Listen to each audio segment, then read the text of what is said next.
نہ ہی جناتی چیخیں سنائی دی۔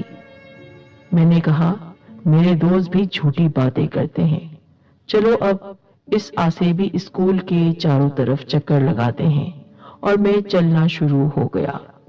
ابھی میں اسکول سے تھوڑا آگے ہی گیا تھا کہ مجھے ایسا لگا میرے پیچھے پیچھے کوئی چل رہا ہے۔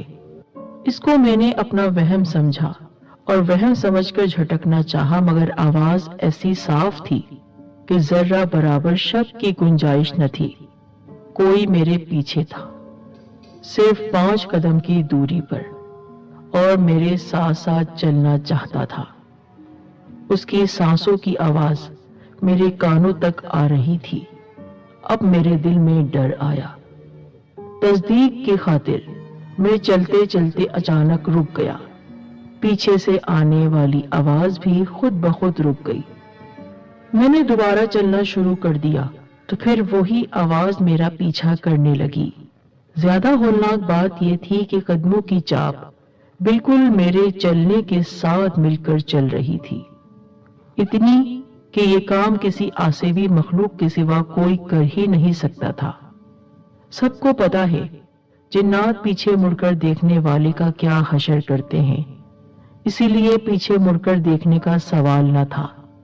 خوف کی سرد لہر نے ریڑھ کی ہڈی کو جما دیا تھا، کمر لکڑی کے تختے کی مانند سخت ہو گئی تھی، اور پھر جس بات کا مجھے یقین نہیں تھا وہ بات یقین بن کر میرے سامنے آنے لگی، یعنی اسکول کی دیواروں پر خود بخود چراغ روشن ہونے لگے اور پورا اسکول روشنی سے بھر گیا۔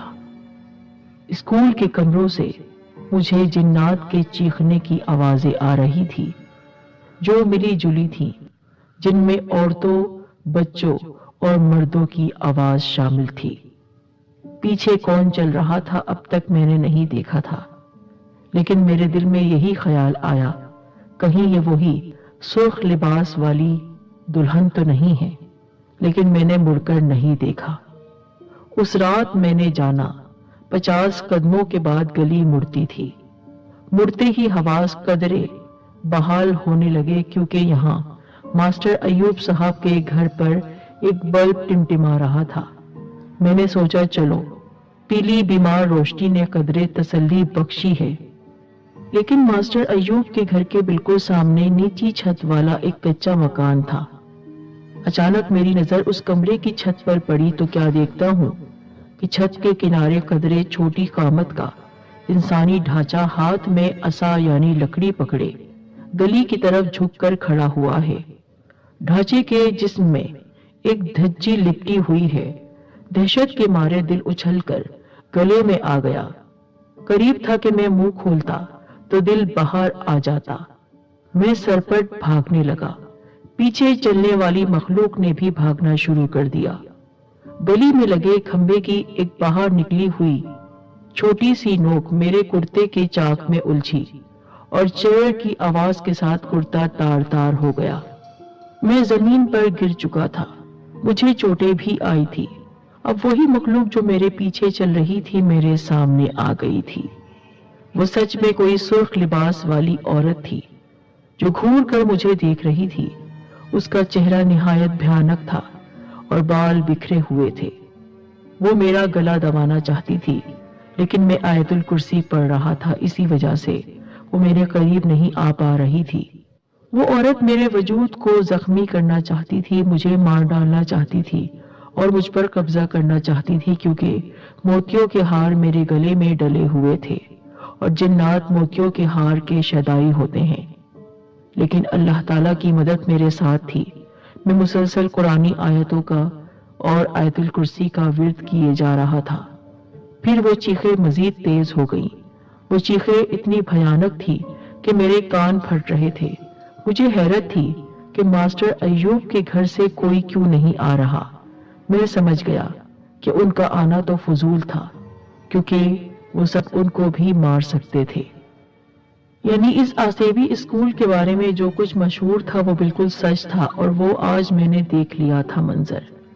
لیکن ابھی تو مجھے اس بات کی فکر تھی کہ وہ جن عورت جو میرا گلا دبانا چاہتی تھی اور میرا گلا نہیں دبا پا رہی تھی، اللہ میری مدد کرنا۔ اللہ مجھے یقین آ گیا کہ جنات کا وجود ہے، قرآن میں بھی جنات کا ذکر ہے، تو میں نے کیسے نہیں مانا، اور آج اپنی آنکھوں سے میں نے دیکھ لیا۔ اے اللہ مجھے ان سے بچا لے، یہ آوازیں میرے کانوں کو زخمی کر رہی ہیں، اور ایسا نہ ہو کہ میرے کانوں سے خون نکل آئے۔ وہ چیخیں ایسی بھیانک تھی کہ کئی راتوں تک میں ان چیخوں کو نہیں بھول پایا۔ وہ شیطان عورت میرے قریب سے قریب آتی جا رہی تھی۔ میں نے زور سے کہا یا اللہ مدد۔ اسی وقت وہ جھٹکے سے دور ہٹی اور میں پھر سر پر دوڑا اور اپنے دوستوں کے پاس آ کر میں بے ہوش ہو کر زمین پر گر گیا۔ پھر کیا ہوا میرے ساتھ میں کچھ نہیں جانتا ہوں۔ 3-4 دن بعد مجھے ہوش آیا۔ میرے سارے دوست بہت پریشان تھے۔ میں نے بڑی مشکلوں سے آنکھیں کھولی۔ وہاں پر میرے گھر والے بھی موجود تھے، ان سب کو بھی بلا لیا گیا تھا۔ میں نے کہا میں کون ہوں اور کہاں ہوں؟ پھر تھوڑی دیر بعد مجھے خیال آیا، اس رات کا بھیانک منظر مجھے یاد آیا۔ وہ آسیبی اسکول، کس طرح وہاں پر بچیاں پڑھتی ہوں گی، میں یہ سوچ رہا تھا کیوں اب تک ان جنات کا خاتمہ نہیں کیا گیا۔ لیکن دن میں چونکہ ایسے کوئی واقعات رونما نہیں ہوئے تھے، اسی وجہ سے کسی نے اس مسئلے پر غور نہیں کیا تھا۔ لیکن میں نے جو اس آسیبی اسکول پہ دیکھا وہ میں کیسے بتاتا۔ کئی مہینے، کئی سال لگ گئے مجھے میرے حواس میں آتے ہوئے، لیکن اب بھی جبکہ میں عمر کی اس منزل پر ہوں کہ اب کبھی بھی اس دنیا سے جا سکتا ہوں، وہ منظر نہیں بھول پاتا ہوں۔ وہ آسیب